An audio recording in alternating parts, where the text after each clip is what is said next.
All right, so you're gonna make parallel circuits today. And what you're gonna do is just follow along these lines. I gotcha. But I want you to watch the corners. I'm gonna help you with the corners. They're a little bizarre.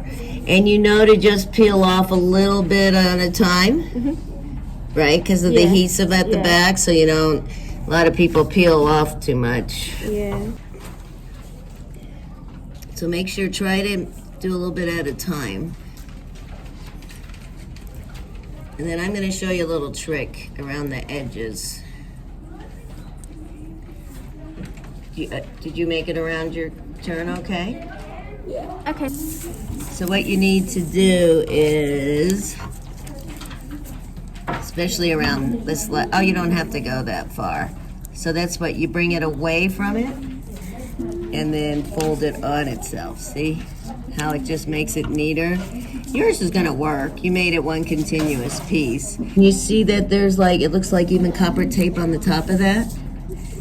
So it kind of shows you the line, see? That this is part of that copper tape and this is part of that. All right. You could use both of those, Lily. You could take one of those.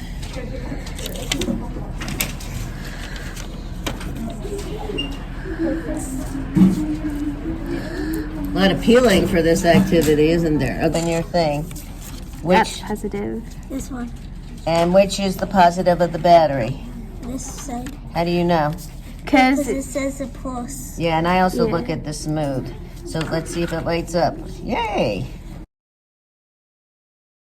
These make it. You have to make sure those don't touch.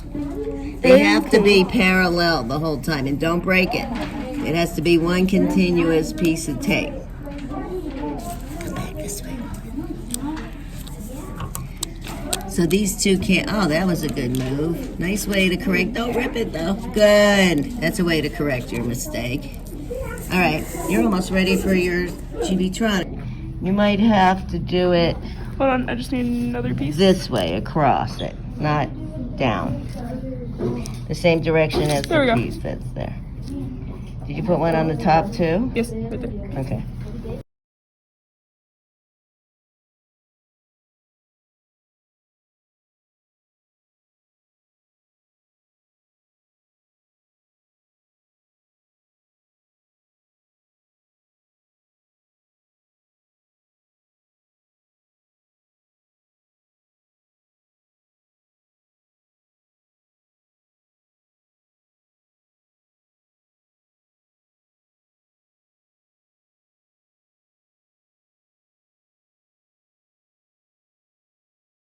Failure is not the end. Try again.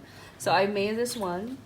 Oh, because Yeah. you So actually I'm made very it work. successful in my project. And then I came to a situation I didn't know how to solve it because the fundamental of positive negative was not understood and I didn't front load myself properly.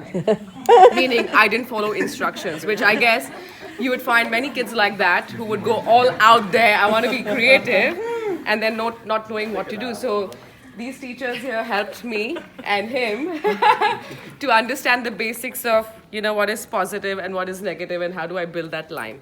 So then, well, it didn't turn out to be exactly how I wanted, but then, you work around it and then you make it happen. So I guess that's the learning for me.